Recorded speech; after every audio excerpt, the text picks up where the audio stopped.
আজ আমরা দেখতে চলেছি 2020 সালে রিলিজ হওয়া একটি অসাধারণ মুভি, যার নাম হলো অনেস্ট ক্যান্ডিডেট। এটি মূলত একটি সাউথ কোরিয়ান কমেডি মুভি, যেখানে আমরা এমন একজন রাজনীতিবিদকে দেখতে চলেছি যে কিনা ছিল একজন ভণ্ড এবং প্রতারক, কিন্তু মিষ্টি কথা বলে সে মানুষের কাছে ভালো সেজে থাকত। তবে সবচাইতে মজার বিষয় হচ্ছে, হঠাৎ করে সে একদিন ঘুম থেকে উঠে দেখতে পায় যে সে চাইলেও কোনো ধরনের মিথ্যে কথাই বলতে পারছে না।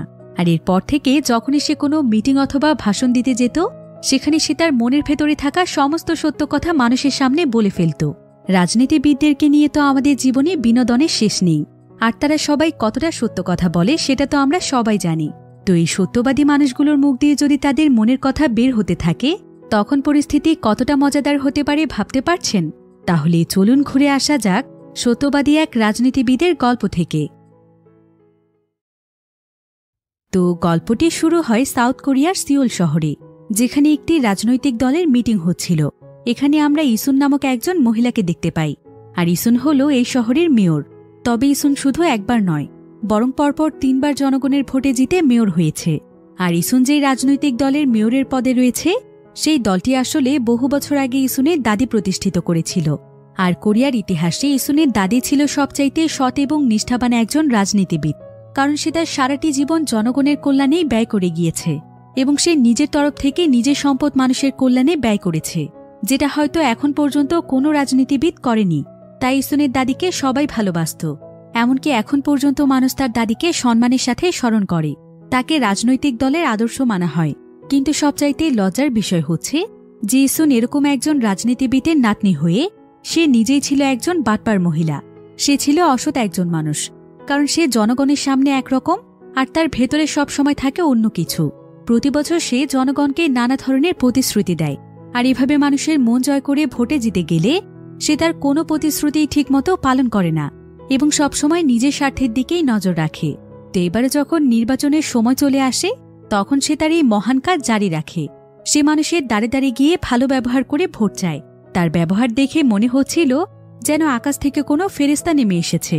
এমনকি সাংবাদিকদেরকে ঘুষ খাইয়ে সে নিজের পক্ষে কিছু ডকুমেন্টারি বানিয়ে টিভি চ্যানেলে প্রচার করে, যাতে করে জনগণের কাছে তার ইমপ্রেশন ভালো হয়ে যায়। এবার এই নির্বাচন নিয়ে প্রতিপক্ষ দলের সঙ্গে তার একটি টক শোয়ের আয়োজন করা হয়। কিন্তু প্রতিপক্ষ দল যখন ইসুনের ব্যাপারে সমস্ত তথ্য ফাঁস করে দিচ্ছিল, এবং পরপর 3 বার ভোটে জেতার পর সে জনগণের সঙ্গে কি কি প্রতারণা করেছিল সেই সমস্ত বিষয়ে যখন সকল তথ্য তুলে ধরছিল, তখন ইসুনের কাছে আর কোনো উপায় ছিল না। আর এভাবে করে সে যখন প্রতিপক্ষ দলের সঙ্গে পেরে উঠছিল না, ঠিক তখনই সে সেখানে তার দাদির ইতিহাস তুলে ধরে, আর সে এখানে কান্নার অভিনয় করতে থাকে, যার ফলে পুরো টকশোয়ের ফোকাস তার দিকেই চলে যায়, এবং জনগণের অ্যাটেনশন সে নিয়ে নেয়। তাছাড়া ইসুনের দাদি যেহেতু সত্যি সত্যি একজন ভালো মানুষ ছিল, তাই তার কষ্টের কথা শুনলে জনগণ ইমোশনাল হয়ে যায়। এবার টকশো শেষ হলে দেখা যায় যে ইসুন এতক্ষণ যে লোকটির সঙ্গে টকশো করছিল, অর্থাৎ প্রতিপক্ষ দলের সেই লোকটির সঙ্গে বসে ডিনার করছে। তাদের সঙ্গে ছিল কিম নামক একজন ব্যক্তি। এই কিম আসলে ইসুনের চামচা ছিল, সে ইসুনকে নানা ধরনের পরামর্শ দিয়ে থাকে। তো এখানে প্রতিপক্ষ দলে যে লোকটি ছিল তার নাম ছিল দংম্যান। দংম্যান আসলে বহুদিন আগে থেকে ইসুনের সঙ্গেই যুক্ত ছিল, অর্থাৎ সে জনগণের সামনে প্রতিপক্ষ দলের নাটক করলেও সে যখন পরপর 3 বার ইসুনের বিপক্ষে দাঁড়িয়ে হেরে যায়, তখন সে নিজেও ইসুনের দলে ঢুকে পড়ে যে ইসুনের সঙ্গে সে জিততে পারবে না। এমনকি সে ইসুনের দলের কাছ থেকে নানা ধরনের সুবিধা নিয়ে থাকে। আর টকশোতে সে ইসুনের ব্যাপারে যে সমস্ত কথা তুলে ধরতে যাচ্ছিল, এগুলো তাদের আগে থেকেই সাজানো নাটক ছিল, যাতে করে জনগণের সন্দেহ না হয় যে দংম্যান এখন তাদের দলের লোক। এবার খাওয়া দাওয়া শেষ হলে সেদিন রাতে তারা একটি পার্টির আয়োজন করে, আর সেখানে বক্সে অনেক জোরে জোরে ইসুনের নির্বাচনী গান বাজানো হচ্ছিল। ইসুন তো এখানে খুশিতে নিজেও গান গাইছিল এবং ড্যান্স করছিল, আর তার সাথে সাথে তার চামচা দুটোও লাফাচ্ছিল। কিন্তু এখানে ঘটে যায় আরেক বিপত্তি। আমরা দেখতে পাই এখানে থাকা একটি পেইন্টিংয়ে বাঘটির চোখ নড়ছে, অর্থাৎ তাদের এই কার্যকলাপ লুকিয়ে লুকিয়ে কেউ দেখছিল। এমনকি সেই ব্যক্তি এখানে ক্যামেরার মাধ্যমে সবকিছু রেকর্ড করে নেয়। এবার যখন সেই ভিডিও ফুটেজটি হস্তান্তর করছিল, ঠিক তখনই পার্ক নামক একজন ব্যক্তি এই দৃশ্য দেখে ফেলে। পার্ক ছিল ইসুনের দলের লোক, তাই সে সঙ্গে সঙ্গে সেই ব্যক্তিকে ধরতে যায়, কারণ ভিডিওটিতে ইসুন দংম্যানের সঙ্গে ড্যান্স করছিল, যে কিনা ছিল তার প্রতিপক্ষ দলের লোক। আর এই খবরটি যদি কোনোভাবে লিক হয়ে যায়, তাহলে ইসুনের ব্যাপারে সবাই জেনে যাবে যে ইসুন আসলে উপরে একজন ভালো মানুষ হলেও ভেতরে ভেতরে তার অন্য কিছু, সে তার দাদির মতো ভালো মানুষ নয়। এদিকে পার্ক যখনই তাদের দুজনকে ধরতে যায়, তারা দুজন তখন তাড়াতাড়ি করে একটি গাড়িতে উঠে পালিয়ে যাচ্ছিল, কিন্তু পার্ক এখানে দ্রুত তার ফোনটি বের করে গাড়িটির নাম্বার প্লেটের ছবি তোলার জন্য। তবে এখানে ছবি তুলতে গিয়ে তার সেলফি উঠে যায়, কারণ তার মোবাইলে সামনের ক্যামেরা অন ছিল। পার্ক তখন দূর থেকে আবছা আবছা ভাবে গাড়িটির নাম্বার প্লেট দেখতে পাচ্ছিল। সে তখন সঙ্গে সঙ্গে গাড়ির নাম্বারটি মুখস্থ করে ফেলে। এরপর সে সোজা চলে যায় ইসুনের কাছে। সে ইসুনকে সমস্ত ঘটনা খুলে বলে। এতে ইসুন এবং তার দলের সবাই অনেক আতঙ্কিত হয়ে পড়ে। এবার পরের দিন ছিল তাদের নির্বাচনী প্রচারণার একটি স্টেজ শো। এখন এত দুশ্চিন্তায় থাকা সত্ত্বেও ইসুন এবং তার দলের লোকেরা নির্বাচনী প্রচারণায় অংশ নেয়। ইসুন তো এখানে অনেক আতঙ্কিত অবস্থাতেও ড্যান্স করছিল, যে কখন না জানি খারাপ খবর চলে আসে। অন্যদিকে এখন যে ব্যক্তির কাছে ইসুনের ভিডিওটি ছিল, হঠাৎ করেই দেখা যায় সেই ব্যক্তির গাড়িতে একজন মহিলা ইচ্ছে করেই ধাক্কা দেয়। ফলে লোকটি যখন গাড়ি থেকে বাহিরে নেমে আসে, তখন মহিলাটি তাকে বলে, তোমার গাড়ির ক্ষতিপূরণ নিতে চাও? তুমি চাইলে ক্ষতিপূরণ হিসেবে আমি তোমাকে একটি BMW কার দিতে পারি, কিন্তু এটার জন্য তোমাকে ছোট্ট একটা কাজ করতে হবে। তোমার কাছে ইসুনের যেই ভিডিওটি রয়েছে, সেই ভিডিওটি শুধু আমাকে দিয়ে দাও। সামান্য একটি ভিডিওর বিনিময়ে একটা BMW গাড়ি। অফারটি কিন্তু খারাপ নয়। তোমার লোকেরা তোমাকে যা দেবে নিশ্চয়ই তার চাইতে বেশি। লোকটি তখন সঙ্গে সঙ্গেই তাকে ভিডিওটি দিয়ে দেয়। এদিকে ইসুন যখন স্টেজে আতঙ্কিত অবস্থায় ছিল, ঠিক সেই সময় সেখানে কিম চলে আসে। আর সে কোলাকুলির বাহানায় কৌশলে এখানে ইসুনকে জানায় যে সে একটি BMWর বিনিময়ে তাদের সেই ভিডিওটি তার কবজাতে নিয়ে এসেছে। একথা শুনে তো ইসুন মহাখুশি হয়ে যায়। খুশিতে এখানে তার কোনো হুঁশ ছিল না। সে তখন সকলের সামনে কিমকে তার পিঠে উঠিয়ে লাফাতে শুরু করে। এরপর তারা সেখানে নিজের দলে স্লোগান দিতে থাকে। এবার আজকের মতো তার নির্বাচনী প্রচারণা শেষ হলে সে যখন বাড়িতে ফিরছিল, তখন রাস্তায় সে যাকেই দেখছিল তার কাছেই ভোট চাইছিল। এরপর কিছুক্ষণের মধ্যেই সে তার বাড়িতে চলে আসে। কিন্তু আমরা দেখতে পাই যে ইসুনের বাড়িটি খুবই ছোট। একজন মেয়রের বাড়ি সাধারণত এমন হয় না। এখানে আবার স্যাংজি নামক একজন লোক ছিল, আর এই লোকটি ছিল ইসুনের হাজবেন্ড। তো ইসুন যেই বাড়িটিতে থাকে, এই বাড়িটি ছিল মাত্র 600 স্কয়ার ফিটের। এমনকি এখানে তেমন কোনো জিনিসপত্রও ছিল না। আসলে এটাও ছিল ইসুনের এক ধরনের চাল, যাতে করে তার এই অবস্থা দেখে মানুষ বুঝতে পারে যে ইসুন আসলে কতটা সৎ, সে কতটা সাধারণভাবে তার জীবনযাপন করে। কিন্তু রাত যখন গভীর হয়ে যায়, তখন সে এবং স্যাংজি এক ধরনের কালো পোশাক পরে। এরপর তারা দুই ভণ্ড মিলে চুপি চুপি বাড়ি থেকে বেরিয়ে আসে, আর তাদের দামি গাড়িতে চড়ে বিশাল এক বাংলোর সামনে নামে। এটাই ছিল ইসুনের আসল বাড়ি, যেখানে স্পা থেকে শুরু করে সুইমিং পুল সহ সবকিছুই ছিল। আর এখানে এসে সে এবং স্যাংজি এনজয় করত। তারা এখানে বিভিন্ন দামি দামি খাবার খেত, ফেসিয়াল করত। অর্থাৎ এখানে এসেই তারা তাদের জীবনকে উপভোগ করত, যেটার ব্যাপারে কেউই জানত না। এবার এসব কিছু করে ক্লান্ত হয়ে ইসুন যখন ঘুমিয়ে পড়ে, ঠিক তখনই তার কাছে একটি ফোন আসে। ফোনে কেউ একজন তাকে কোনো একটি বিষয়ের ব্যাপারে বলছিল। আর এই ফোন কলটি পাওয়ার সঙ্গে সঙ্গেই ইসুন তার সহকর্মী পার্কের সঙ্গে একটি জঙ্গলের মধ্যে চলে যায়, যেখানে প্রচুর পরিমাণে বাতাস বইছিল। তারা তখন তাদের গাড়িটিকে একটি জায়গাতে রেখে পায়ে হেঁটে রওনা দেয়। কিছুক্ষণ হাঁটার পর তারা জঙ্গলের মাঝখানে থাকা একটি বাড়িতে চলে আসে। আর এখানে আসার পর আমাদেরকে এমন একটি দৃশ্য দেখানো হয়, যেটা ছিল চোখ একদম কপালে উঠে যাওয়ার মতো। ইসুন এখানে একটি বৃদ্ধ মহিলার কাছে এসেছে। আর এই বৃদ্ধ মহিলাটি আর কেউ ছিল না, বরং এটাই ছিল ইসুনের দাদি, যে কিনা সকলের কাছে সৎ এবং নিষ্ঠাবান রাজনীতিবিদ হিসেবে পরিচিত। সে আসলে মারাই যায়নি। ইসুন সকলের কাছে তার দাদিকে মৃত বানিয়ে দিয়েছে, যাতে করে সে প্রতি বছর নির্বাচনে তার দাদির কথা বলে মানুষকে ইমোশনাল ব্ল্যাকমেল করে ভোট আদায় করে নিতে পারে। কিন্তু ইসুনের দাদি আসলেই ভালো মানুষ ছিল। তবে সে শুধু তার নাতনির সম্মান রক্ষা করার জন্য এখনও চুপ রয়েছে। আর ইসুনের এমন কর্মকাণ্ডে সে তার প্রতি খুবই বিরক্ত। সে এই ধরনের মিথ্যাচার একদমই পছন্দ করে না। আর তাই সেই ব্যাপারটি বোঝানোর জন্য ইসুনকে এখানে ডেকে এনেছে। সে এখানে ইসুনকে বলে, অনেক হয়েছে, তোমার নাটক আমি অনেক দেখেছি। তুমি তোমার এই মিথ্যে নাটক বন্ধ করো। তোমার ভালো সেজে থাকার কি দরকার? তুমি তো সৎভাবেই মানুষের সেবা করতে পারো। তাহলে তো তোমাকে এই ধরনের নাটক করতে হয় না। মানুষ তখন তোমাকে এমনিই ভালোবাসবে। এই বলে সে ইসুনকে তার অতীতের সেই সোনালী দিনের গল্প শোনাতে থাকে, যখন সে নিজে রাজনীতি করত। মানুষজন তাকে কতটা ভালোবাসত, কতটা বিশ্বাস করত। তাই সে মানুষের বিশ্বাস এবং ভালোবাসা বজায় রাখার জন্য সবসময় বিশ্বস্ততা এবং দায়িত্বশীলতার সাথে কাজ করে গিয়েছে, যার ফলে মানুষ এখনও তাকে ভালোবাসে। সে এখানে ইসুনকেও তার মতো হতে বলে। কিন্তু ইসুন এখানে বলে, তুমি এত ভালো হয়ে তোমার জীবনে কি করতে পেরেছ? জঙ্গলের মাঝখানে একটা ভাঙা বাড়ি ছাড়া তোমার কি আছে শুনি? তুমি আমাকেও তোমার পর্যায়ে আসতে বলছো? তোমার কথা শুনলে আমি তো আমার লাইফটাকে এনজয় করতে পারবো না। ইসুন তখন তার দাদিকে শান্ত করার জন্য বলে, তুমি একটু শান্ত হও তো দাদি। আমাকে কোনো মতে এবারের নির্বাচনটি জিততে দাও। এরপর তুমি যা বলবে আমি তাই শুনব। আমি ভণ্ডামি ছেড়ে দিয়ে একদম ভালো হয়ে যাব। ইসুনের দাদি তখন তাকে মিডল ফিঙ্গার দেখিয়ে বলে, তোমার এই কথা আমি বহু বছর ধরেই শুনছি, কিন্তু এবার যদি তুমি তোমার কথা না রাখো তাহলে আমি নিজে জনগণের সামনে চলে আসব। তখন তোমার সমস্ত কেরামতে ছুটে যাবে। ইসুন তার দাদিকে কোনো মতে বুঝিয়ে বাহিরে চলে আসে, কিন্তু বাহিরে এখন প্রচণ্ড বৃষ্টি হচ্ছিল, আর বৃষ্টির পানিতে জঙ্গলের মধ্যে অনেক কাদা তৈরি হয়েছিল। তাই ইসুনের পা একটি জায়গার কাদার মধ্যে আটকে যায়, যার ফলে ইসুনের জুতোর নিচের অংশ খুলে যায়। তাই পার্ক এখানে ইসুনকে তার পিঠে উঠিয়ে নিয়ে যাওয়ার চেষ্টা করছিল, কিন্তু এতে পার্কের অবস্থা একদম খারাপ হয়ে যায়। সে তো এখানে কাদার মধ্যে পিছলে বারবার পড়ে যাচ্ছিল। তাই সে ইসুনকে এখানে দাঁড়াতে বলে সে তার জন্য ছাতা এবং জুতো আনতে যায়। এবার কিছুক্ষণ পরেই ইসুন বৃষ্টির মধ্যে দাঁড়িয়ে প্রার্থনা করতে থাকে, যাতে করে এবারের নির্বাচন সে কোনো মতে জিতে যায়। অন্যদিকে আবার ইসুনের দাদিও তার বাড়িতে বসে প্রার্থনা করছিল যে তার নাতনি যেন শুধরে যায়, সে যেন সবসময় সত্যের পথে থাকে, মিথ্যে বলে যেন সে মানুষকে ধোঁকা না দেয়। তো তাদের দুজনের প্রার্থনা করার সময় হঠাৎ করে ইসুনের সামনে জঙ্গলের মাঝখানে একটি বজ্রপাত হয়। ইসুন ভয়ে একদম আটকে ওঠে।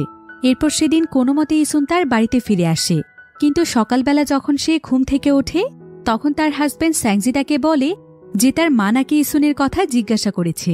কিন্তু এই কথা শুনে ইসুন বলে ওঠে, কি ওই ডাইনিটা ফোন করেছিল? আমার সামনে একদমই ওই ডাইনি বুড়ির কথা বলবে না।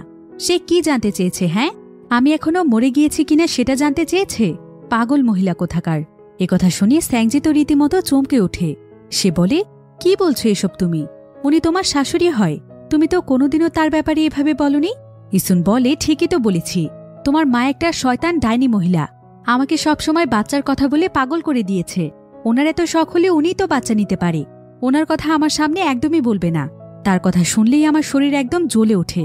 আসলে ইসুনও কিন্তু তার শাশুড়ির ব্যাপারে এই কথাগুলো বলতে চাইছিল না, কিন্তু অদ্ভুতভাবে তার মুখ দিয়ে কথাগুলো বেরিয়ে যাচ্ছিল। তো এখানে ইসুনের এই সমস্ত কথা শুনে স্যাংজি খুবই কষ্ট পায়। কিন্তু আজকে তাদের একটি টকশো ছিল, তাই তারা ঝগড়ার কথা ভুলে গিয়ে তাড়াতাড়ি করে সেখানে চলে যায়। আর কিছুক্ষণের মধ্যে সেখানে টকশো শুরু হলে সেখানকার উপস্থাপক তাদেরকে বলে, এখন তাহলে আপনাদেরকে কিছু পার্সোনাল প্রশ্ন করা যাক। কিন্তু এই কথা শোনার সঙ্গে সঙ্গে ইসুন বলে ওঠে, কতটা পার্সোনাল বলুন তো? আমরা কতবার ঘনিষ্ঠ হই সেটা জানতে চান? একথা শুনে তো সেখানকার সাংবাদিক, ক্যামেরাম্যান সহ সকলেই একদম শক হয়ে যায়। আর উপস্থাপক এখানে বলে, ছি ছি, এসব আপনি কি বলছেন? একজন মেয়র হয়ে লাইভ টক শোতে আপনি কিনা এই ধরনের কথা বলছেন? ইসুন বলে, তাহলে কি আপনি আরও ঘনিষ্ঠ কিছু শুনতে চাইছিলেন? উপস্থাপক তখন বলে, না না, আমি আসলে জানতে চাচ্ছিলাম আপনি কী ধরনের বই পড়তে পছন্দ করেন। কিন্তু ইসুন এখানে বলে, বই বই কিভাবে পড়তে হয় সেটা তো আমি ভুলেই গিয়েছি। হ্যাঁ, আমি মানছি অনেক ইন্টারভিউতে আমি বলেছি বই পড়তে আমি পছন্দ করি, কিন্তু এই সব কিছুই মিথ্যে ছিল। বরং নিউজ পেপার থেকে শুরু করে রেস্টুরেন্টের মেনু কার্ড পর্যন্ত আমার অ্যাসিস্ট্যান্ট আমাকে পড়ে শোনায়। আমি কেন এত কষ্ট করতে যাব? ও আচ্ছা, আপনি কি যেন পার্সোনাল কথা জানতে চাইছিলেন? আমাদের মধ্যে পার্সোনাল বিষয় হচ্ছে এইটুকু কথা বলতেই সবাই এখানে ইসুনকে থামিয়ে দেয়। আর উপস্থাপক এবং টকশো এর ম্যানেজমেন্টে সবাই মিলে কোনোমতে একটি গান বাজিয়ে দিয়ে টকশো শেষ করে, কারণ সবাই বুঝে ফেলেছিল যে ইসুন হয়তো উল্টোপাল্টা কিছু বলেই ফেলবে। এবার ইসুন এবং তার স্বামী গাড়িতে ফিরে এসে অনেক দুশ্চিন্তায় পড়ে যায়। ইসুন তো বুঝতেই পারছিল না যে তার কি হয়ে গিয়েছে। সে নিজের কথার উপর কেন কন্ট্রোল করতে পারছে না, তার মনের কথা কেন তার মুখ দিয়ে বেরিয়ে যাচ্ছে। স্যাংজি তখন ইসুনকে বলে, তার মানে তুমি মনে মনে এই সমস্ত নোংরা কথা ভাবো? ইসুন তখন রেগে গিয়ে বলে, ও আচ্ছা, আমি বললেই নোংরা হয়ে যায় তাই না? আর তুমি যখন কাজটা করো তখন সেটা তোমার কাছে নোংরা মনে হয় না? স্যাংজি বলে, ঠিক আছে ঠিক আছে, তোমার পাটা এখন নিচে নামাও, বিছড়ি গন্ধ আসছে। কিন্তু ইসুন এখানে বলে, তোমার পুরো শরীরে তো এর চাইতে 10 গুণ দুর্গন্ধ। আমি কি কোনোদিন কিছু বলেছি? স্যাংজি তখন বলে, তুমি তোমার সহকর্মীর সামনে আমাকে এভাবে ছোট করতে পারো না? আমারও তো সম্মান আছে। ইসুন তখন বলে ফেলে, তোমার আবার সম্মান আছে? বেকার বুড়ো লোক একটা, আমার টাকা খেয়ে খেয়ে তো দিন দিন কুমড়োর মতো হয়ে যাচ্ছ, নিজে তো কিছুই করতে পারো না। স্যাংজি তখন চিৎকার করে বলতে থাকে, তাহলে তোমার মনে মনে এই ছিল? হায়রে কপাল, এ আমি কার সঙ্গে সংসার করছি? এসব কথা বলতে বলতে সে সেখানে পাগলের মতো চিৎকার করতে থাকে। এবার ইসুন তার সহকর্মী পার্কের সঙ্গে চলে যায় একটি লাইব্রেরিতে। ইসুন আসলে তার দাদির জীবনের উপর একটি বই লিখেছিল, আর সেটা এবছর কোরিয়াতে সবচাইতে বেশি বিক্রিত বই হিসেবে অ্যাওয়ার্ড পেয়েছে। তাই সেই উপলক্ষে সে একটি পার্টির আয়োজন করেছিল। এবার তাদের মধ্যে একজন ইসুনকে প্রশ্ন করে, আচ্ছা ম্যাম, আপনার এই বইটি এত বেশি বিক্রিত হওয়ার পেছনে রহস্যটা কি? ইসুন তখন বলে, এই রহস্যের কথা আপনাদেরকে কি আর বলি। আমি আসলে আমার সহকর্মী পার্কের মাধ্যমে পার্ট টাইম লোক লাগিয়ে রেখেছিলাম। তারাই তো আমার সব বই কিনে নিয়েছে। তাহলে কেন সফল হবে না বলুন তো? এবার ব্যাপারটিকে এড়িয়ে যাওয়ার জন্য পার্ক সেখানে বলে, ম্যাম অনেক ভালো মজা করতে পারে। এই বলেই সে সেখানে হাততালি দিতে দিতে হাসতে থাকে। এবার আরেকজন সাংবাদিক প্রশ্ন করে, আমি জানতে চাই যে এত বড় একটি বই লিখতে আপনার কতদিন সময় লেগেছে? এই প্রশ্ন শোনার সঙ্গে সঙ্গে পার্ক এখানে ইসুনকে ইশারা দিয়ে চুপ থাকতে বলছিল। কিন্তু কে শোনে কার কথা? অনেক সময় ধরে কথা চেপে রাখার পর ইসুন শেষমেশ বলেই ফেলে, আসলে আমার কাছে তো কোটি কোটি টাকা আছে। আমি $10,000 দিয়ে একজন লেখক ভাড়া করেছিলাম। তার মাধ্যমে 3 মাসের মধ্যে বইটি কমপ্লিট করেছি। বইটি দারুণ হয়েছে না? একথা শুনে তো সবাই অবাক হয়ে যায়।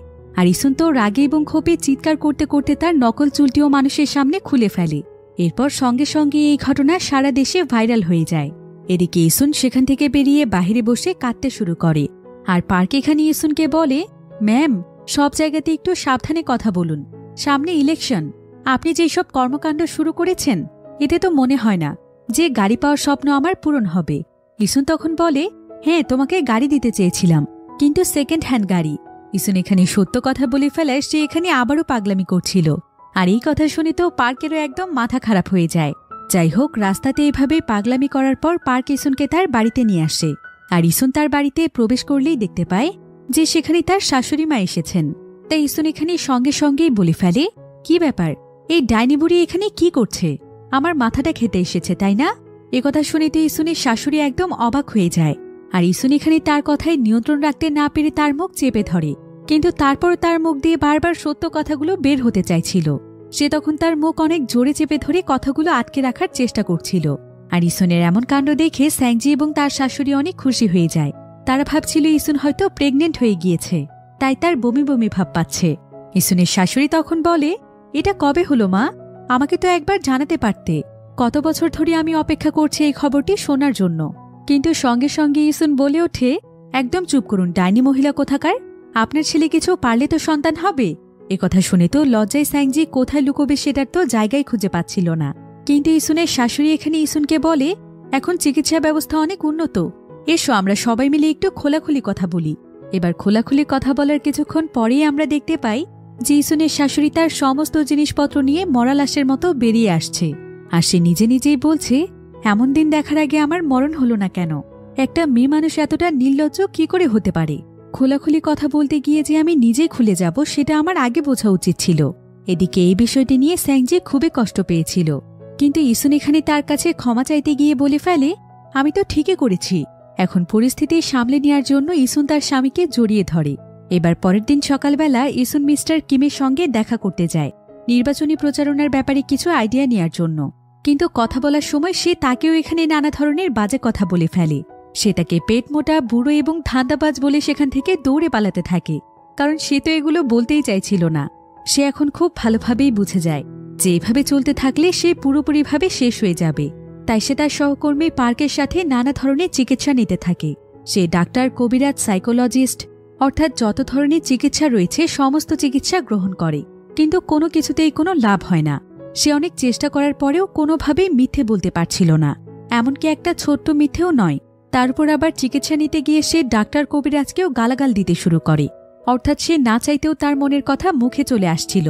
এবার বিরক্ত হয়ে ইসুন এবং পার্ক একটি জায়গাতে দাঁড়িয়েছিল। তো পার্ক এখানে ইসুনকে বলে, ম্যাম আমার কাছে একটি দারুণ আইডিয়া আছে। আমার কাছে মনে হয় আমাদের এমন একজন ব্যক্তির কাছে যাওয়া উচিত যে কিনা রাজনীতির ব্যাপারে অনেক দক্ষ, আর তার মাধ্যমে হয়তো আমরা এটার আইডিয়া নিতে পারব যে আপনার এই সমস্যা থাকা সত্ত্বেও আমরা কিভাবে প্রচারণা চালাতে পারি যাতে করে জনগণ আপনার পক্ষে থাকে। এবার পার্ক অনেক খোঁজ খবর লাগিয়ে একজন রাজনীতিবিদকে খুঁজে পায় যে কিনা রাজনীতির ব্যাপারে অনেক দক্ষ ছিল, কারণ সে নিজেও হল সফল একজন প্রাক্তন রাজনীতিবিদ। এমনকি সে আমেরিকার হার্ভার্ড বিশ্ববিদ্যালয় থেকে ডক্টরেট ডিগ্রি অর্জন করেছে, আর তার নাম ছিল লিহুক।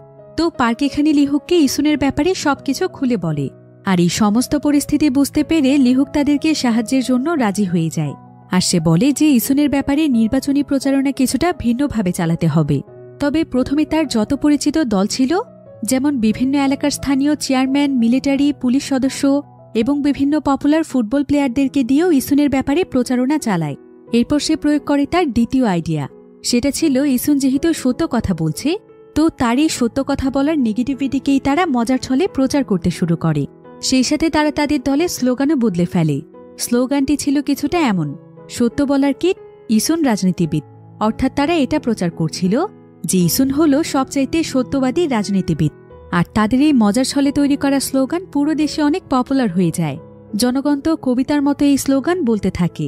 এদিকে ইসুনের সহকর্মী পার্ক দুটো খেলনা পিস্তলের মধ্যে তাদের দলে লিফলেট ঢুকিয়ে নেয়, আর সে পাঙ্কো স্টাইলের শহরের সমস্ত জায়গাতে লিফলেটের বন্যা বইয়ে দিচ্ছিল, যেন প্রচারণায় কোনো ধরনের কমতি না থাকে।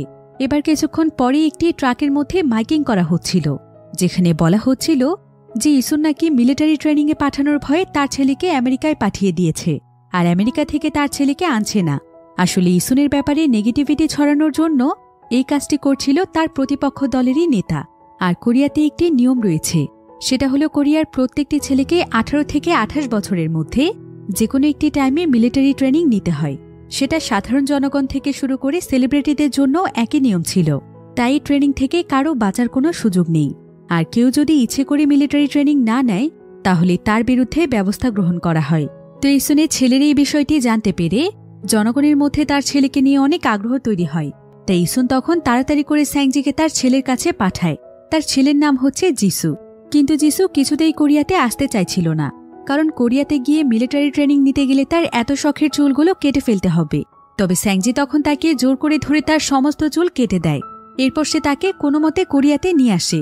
এবার তার মা ইসুন এখানে তাকে বলে যে তার জন্য তার ছেলেকে এবার মিলিটারি ট্রেনিং নিতে হবে, কারণ এটা ইসুনের মান সম্মানের ব্যাপার।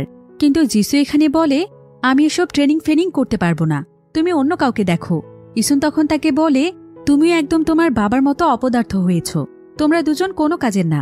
আচ্ছা ঠিক আছে, আমি তোমাকে একটি অফার করছি, তুমি যদি আগামী 1 বছর আমার কথা মতো চলো, তাহলে আমি তোমাকে প্রায় $10,000 দেব।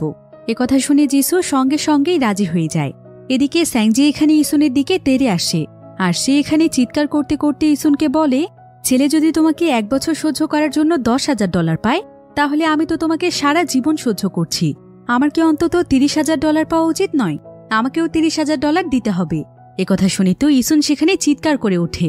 এখানে তাদের সবার মধ্যে মারামারি শুরু হয়ে যায়। এদিকে এই সমস্ত দৃশ্য দূর থেকে দাঁড়িয়ে দেখছিল ইসুনের শাশুড়ি, আর সে এখান থেকে চলে যেতে যেতে বলে, আজ তো ছেলে এবং নাতি দুটোই শেষ। এবার পরের দিন সকালে ইসুন যখন লিহুকের সঙ্গে আলোচনা করছিল, তখন কথায় কথায় ইসুন তাকে বলে ফেলে যে তার ছেলে আসলে তার নিজের সন্তান নয়, বরং তার হাজবেন্ডের আগের ওয়াইফের সন্তান। আর এই বিষয়টি কেউ জানত না। তো এই কথাটি বলে ইসুন সঙ্গে সঙ্গেই তার বাড়িতে চলে আসে, আর সে বাথটবের মধ্যে প্রচুর পরিমাণে বরফ দিয়ে সারা রাত সেখানে বসে থাকে, যাতে করে সে অসুস্থ হয়ে যায়।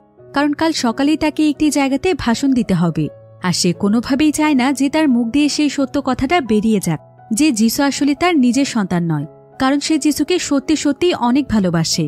কিন্তু তার ছেলে এটা জানত না যে ইসুন তার সৎমা। তাই সে যদি এই কথাটি জানতে পারে, তাহলে হয়তো সে অনেক কষ্ট পাবে।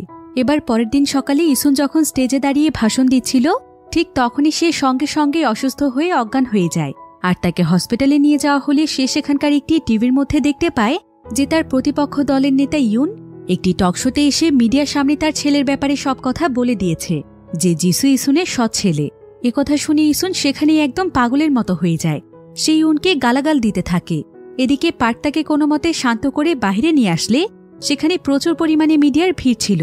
কিন্তু পার্ক অনেক কষ্ট করে তাকে গাড়িতে উঠিয়ে নেয়। কিন্তু ইসুনের খুবই মন খারাপ ছিল। সে মনে করছিল যে যিশু হয়তো এই নিউজ শুনে অনেক কষ্ট পেয়ে গিয়েছে, তাই পার্ক তাকে নিয়ে বাড়ির দিকে রওনা হয়। কিন্তু এদিকে দেখা যায় ইসুনের এই বিষয়টি নিয়ে মিডিয়ার মধ্যে ভালো একটি ইমপ্রেশন তৈরি হয়েছে। ফলে মিডিয়ার সবাই সারা দেশে প্রচার করছিল যে একজন সৎমা হয়ে ইসুন তার সৎ ছেলেকে কতটা ভালোবাসে, যেটা নারী জাতির জন্য অনেক গর্বের একটি বিষয়। অন্যদিকে ইসুন সঙ্গে সঙ্গেই তার ছেলে যিশুর কাছে চলে যায়, আর সে সত্যটা লুকোনোর জন্য তার কাছে বারবার মাপ চাইতে থাকে। কিন্তু যিশু তো এখানে একদম স্বাভাবিক ছিল। সে এখানে বলে, আরে চিন্তা করো না, এ বিষয়টি তো যখন আমি 8 বছরের ছিলাম তখন থেকেই জানি। এ আবার নতুন কি? আর ছোটবেলা থেকেই তোমাকে আমি আমার মা বলে জানি, তুমি আমার মা। একথা শুনে ইসুন এবং স্যাংজি অনেক অবাক হয়ে যায়। স্যাংজি তখন তাকে বলে, তুই কি করে জানলি? যিশু বলে, তোমার কি কিছুই মনে নেই বাবা? তুমি তো একদিন মদ খেয়ে এসে আমাকে সবকিছু বলেছিলে যে আমার মা নাকি খুবই সুন্দরী ছিল, তাই আমিও তার মতো এতটা সুন্দর হয়েছি। একথা শুনি তো ইসুনের মাথা আবার গরম হয়ে যায়। সে এখানে প্রচণ্ড রেগে গিয়ে তার স্বামীকে ধাক্কা দিয়ে সুইমিং পুলের মধ্যে ফেলে দেয়। এবার পরের দিন ইসুন আবারও একটি প্রেস কনফারেন্সে যায়, আর সে সেখানে জনগণকে উদ্দেশ্য করে বলে, আচ্ছা আপনারা একটু চিৎকার করে বলুন তো যে এই শহরের সায়েন্স পার্ক এবং সবচাইতে বড় সেতুটা কে তৈরি করে দিয়েছে? সকলেই চিৎকার করে বলতে থাকে ইসুন তৈরি করে দিয়েছে। কিন্তু এমন সময় সেখানে একজন স্বতন্ত্র প্রার্থী চলে আসে, আর সে এখানে বলে, আমি তো খবর পেয়েছি সেই সায়েন্স পার্ক এবং সেতুটি একটি বীমা কোম্পানি তৈরি করে দিয়েছে, আর এগুলো যে বীমা করা ছিল সেই বীমার টাকার জন্য তো আপনি আইনি লড়াই করেছিলেন, এগুলোও তো একটু জনগণকে শোনান। এবার ইসুনের মুখ দিয়ে সমস্ত সত্য কথা বেরিয়েই যাচ্ছিল, কিন্তু বিষয়টি এড়িয়ে যাওয়ার জন্য পার্ক সেখানে গান গাইতে শুরু করে, আর ইসুনও তার সঙ্গে গান গেয়ে সেখানে পারফর্ম করতে থাকে। কিন্তু তারপরও সেই স্বতন্ত্র প্রার্থী চুপ করছিল না। সে তো এখানে একটি মাইক নিয়ে আসে, আর সে মাইকের মধ্যে এই ধরনের কথা বলতে থাকে। এখন পার্ক এখানে সমস্ত পরিস্থিতি সামলে নেওয়ার জন্য চিৎকার করে বলতে থাকে, এখানে বোম রয়েছে, তাড়াতাড়ি এখান থেকে সবাই চলে যান। এতে সেখানে একদম গোলমাল লেগে যায়, সবাই এখান থেকে পালিয়ে যেতে থাকে। এভাবে করে পার্ক সেদিন কোনোমতে সেই অনুষ্ঠানটি নষ্ট করে দেয়। এবার বাড়িতে ফেরার পর ইসুন এবং তার পরিবারের সবাই নিজেদের জিনিসপত্র গুছিয়ে নিচ্ছিল। আসলে তারা এই শহর ছেড়ে পালানোর সিদ্ধান্ত নিয়েছে, কারণ ইসুন যদি এভাবে সত্য কথা বলতে থাকে তাহলে হয়তো তাকে তার কুকীর্তির জন্য জেলেও যেতে হতে পারে। তাই ভয় পেয়ে ইসুন তার পরিবারকে নিয়ে পালিয়ে যেতে চাইছিল। কিন্তু এমন সময় ক্যাপ্টেন লিহুক এসে তাকে জানায় যে তার কাছে আরও একটা মাস্টার প্ল্যান রয়েছে, যেটার মাধ্যমে ইসুন নির্বাচনে জিততে পারে। এবার আমরা দেখতে পাই যে ইসুনের দলের পক্ষ থেকে একটি প্রোগ্রামের আয়োজন করা হয়েছে, আর সেখানে সকলকে জানানো হয়েছে যে ইসুন আসলে অনেক সত্যবান একজন মানুষ। তাই সে তার জীবনে যতগুলো ভুল করেছে সেগুলো নিয়ে সে অনেক অনুতপ্ত। তাই সে জনগণের কাছে তার ব্যাপারে সমস্ত সত্য কথা নিজেই তুলে ধরতে চায়, যাতে জনগণ তার সততার কথা বিবেচনা করে তাকে ক্ষমা করে দেয়। তো ইসুন এখানে অনবরত তার ব্যাপারে সমস্ত সত্য কথা বলে দিচ্ছিল। এদিকে তার ছেলে যিশু আমেরিকাতে যেই ড্যান্স শিখেছিল সেই ড্যান্সের মাধ্যমে তার মায়ের জন্য নির্বাচনী প্রচারণা চালাচ্ছিল। আর ইসুন এখানে কথা বলতে বলতে যখন তার ছেলের ব্যাপারে কথা বলছিল তখন সে নিজের অজান্তেই সেখানে কাঁদতে শুরু করে। সে মাইক হাতে নিয়ে বলতে থাকে যে সে তার সন্তান যিশুকে কতটা ভালোবাসে। আর ইসুনের এই ঘটনা আবারও পুরো দেশে ভাইরাল হয়ে যায়। সবাই তখন ইসুনকে সবচাইতে ভালো মায়ের হিসেবে আখ্যায়িত করে, কারণ একজন মা যে তার সৎছেলেকেও কতটা ভালোবাসতে পারে ইসুন তারই একটি উজ্জ্বল নিদর্শন। এভাবে ইসুন বিভিন্ন প্রেস কনফারেন্স, টক শো সমস্ত জায়গাতে গিয়ে সত্য কথাগুলো তুলে ধরায় জনগণের মনে তার জন্য আবারও ভালোবাসা তৈরি হয়েছে, যেটা ইলেকশনের জন্য খুবই ভালো একটি বিষয়। এবার অন্যদিকে আমরা ইসুনের বাড়ির একটি কাজের মেয়েকে দেখতে পাই। সে এখানে একজন সাংবাদিকের কাছে প্রায় অনেক টাকার বিনিময়ে ইসুনের ব্যাপারে সমস্ত তথ্য পাচার করছিল। এদিকে নির্বাচনী প্রচারণা শেষ করে ইসুন যখন বাড়িতে ফিরছিল তখন সে দেখতে পায় যে তাদের একটি ইউনিভার্সিটির সামনে একজন মহিলা তার সন্তানের আত্মহত্যার প্রতিবাদে আন্দোলন করছিল। অন্যদিকে ইসুনের দাদি কিছুটা অসুস্থ হওয়ায় পার্ক তাকে নিয়ে ডক্টরের কাছে আসে, আর ডক্টর এখানে জানায় যে ইসুনের দাদি আর মাত্র 1 বছর বাঁচবে। একথা শুনে ইসুনের দাদি খুব নর্মালভাবে সেখান থেকে উঠে চলে যাচ্ছিল, কিন্তু পার্ক এখানে তাকে বলে, এত বড় একটা খবর শুনে আপনি এতটা নর্মাল কিভাবে আছেন?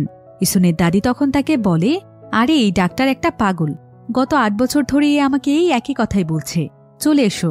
এদিকে আমরা আবারও সেই মহিলাটিকে দেখতে পাই যে কিনা তার ছেলের আত্মহত্যার জন্য আন্দোলন করছিল। তো সেই মহিলাটির কাছে হঠাৎ করে সেই সাংবাদিকটি চলে আসে যে কিনা ইসুনের বাড়ির কাজের মেয়ের কাছ থেকে ইসুনের ব্যাপারে তথ্যগুলো নিয়েছিল।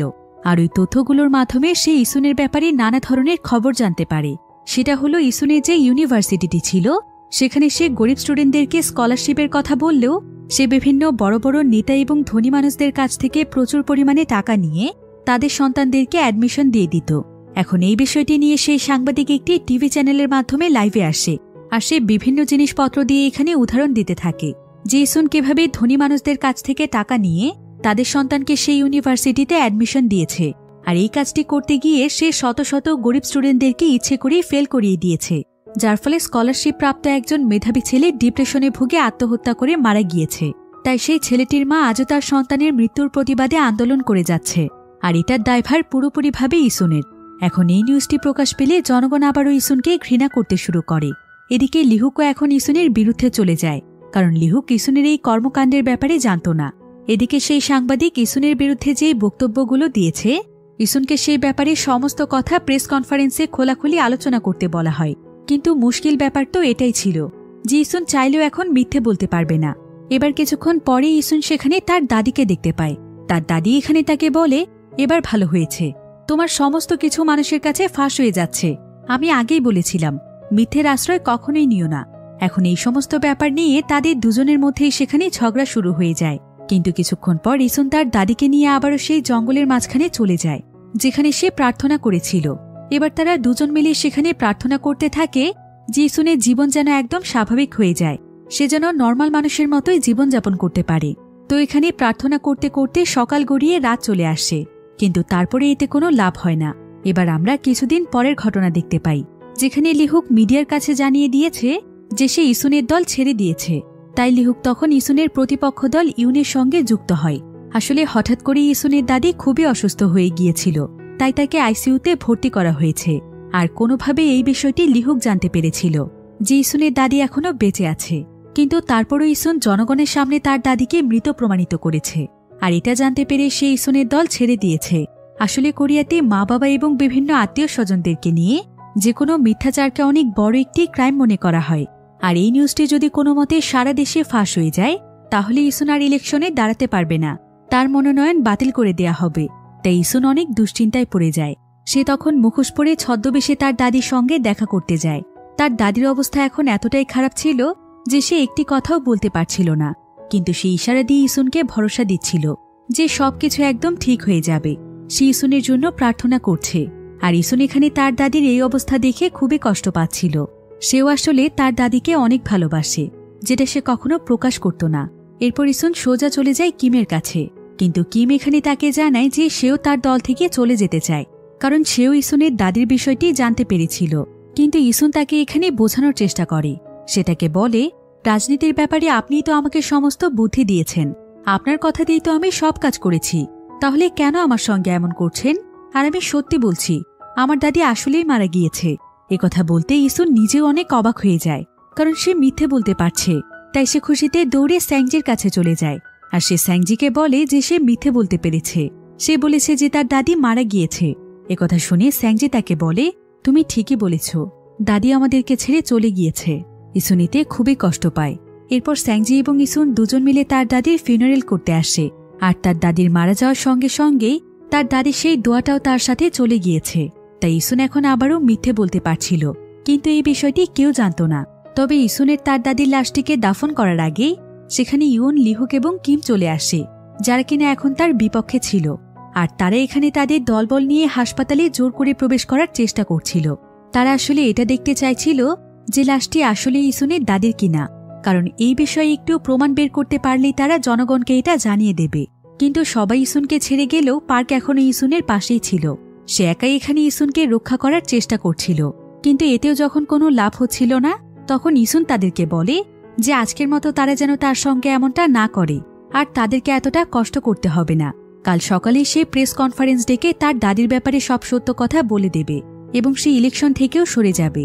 এখন তারা সবাই যেহেতু জানত যে ইসুন মিথ্যে বলতে পারে না, তাই তারা সবাই ইসুনের কথা বিশ্বাস করে সেখান থেকে চলে যায়।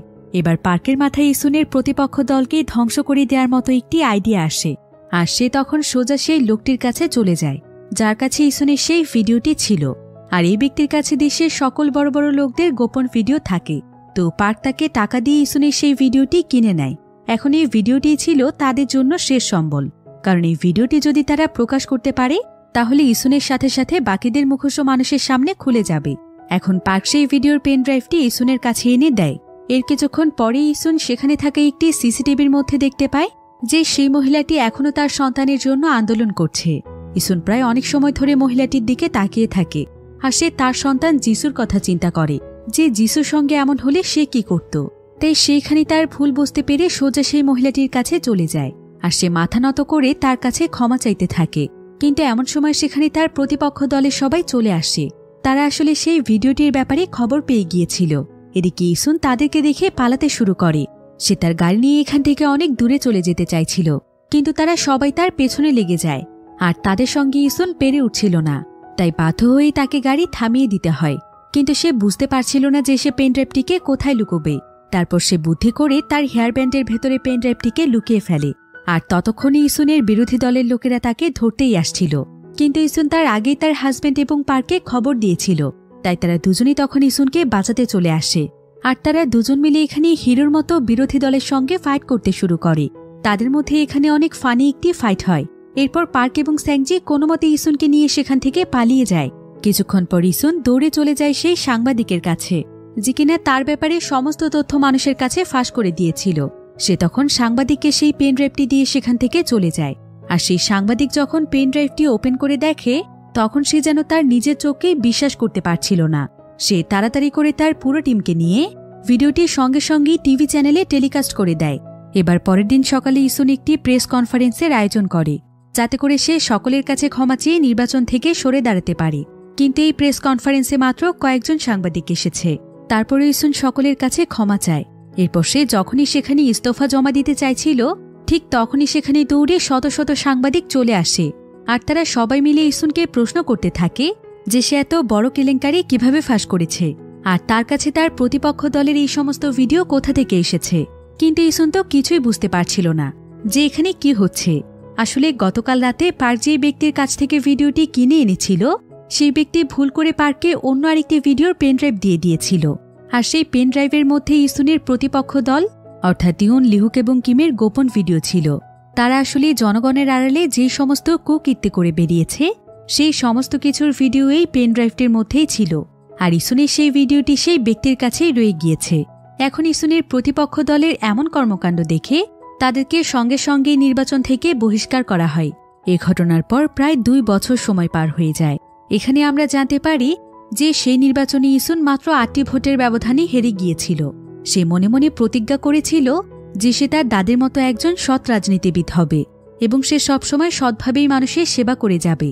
আর এই 2 বছর ধরে ইসুন সেটাই করে দেখিয়েছে। ফলে সে এখন মেয়র না থাকলেও শহরের প্রত্যেকটি মানুষ তাকে ভালোবাসে এবং সম্মান করে। আর ইসুন এখন সত্যি সত্যি খুবই সাধারণভাবে তার জীবনযাপন করে, ঠিক যেমনটা তার দাদি চাইত। কিন্তু এতগুলো দিনে সবকিছুর পরিবর্তন ঘটলেও স্যাংজি এবং জেসু ঠিক আগের মতো গাথাই রয়ে গিয়েছে। তারা এখনও ইসুনের কাছ থেকেই পকেট মানি নিয়ে চলে। এভাবে একদিন যখন তারা বাবা ছেলে মিলে ইসুনের কাছে টাকা চায়, তখন ইসুন খুবই রেগে যায় আর সে তাদেরকে ইচ্ছে মতো গালাগাল দিতে থাকে। এরপর সে তার একটি জরুরি টকশোতে চলে যায়, কারণ সামনের নির্বাচনে ইসুন আবারও ভোটে দাঁড়াবে। আর এই টকশোতে আমরা তার সহকর্মী পার্ককে দেখতে পাই। অর্থাৎ পার্ক এখনও বিশ্বস্ততার সাথে ইসুনের সঙ্গেই রয়েছে। এদিকে স্যাংজি এবং জিসু তাদের বাড়িতে বসে প্রার্থনা করতে থাকে যে এবারের নির্বাচনে যেন কোনো ভুল না হয়ে যায়, ইসুনের উপর কোনো সত্য বলার ভূত যেন চেপে না বসে, ইসুন যেন আবারও মেয়র হতে পারে। কারণ ইসুনের মেয়র পদ থেকে সরে যাওয়ার পর এই অপদার্থ দুটোর কাছে কোনো টাকাই থাকে না। তো এই প্রার্থনাটি শেষ হতে না হতে হঠাৎ করেই বাহিরে একটি বজ্রপাত হয়। এদিকে এমন সময় টকশোতে ইসুন বলে ওঠে, আমি হলাম ইসুন, সিওল শহরের ভবিষ্যৎ মেয়র। অর্থাৎ ইসুন হয়তো সত্যি সত্যিই আবারও মেয়র হতে চলেছে। আর ইসুন মনে মনে প্রতিজ্ঞা করেছিল যে এবার যদি সে মেয়র হতে পারে, তাহলে সে সত্যি সত্যিই জনগণের সেবা করবে এবং জনগণের ভালোবাসা নিয়ে সারা জীবন বাঁচবে।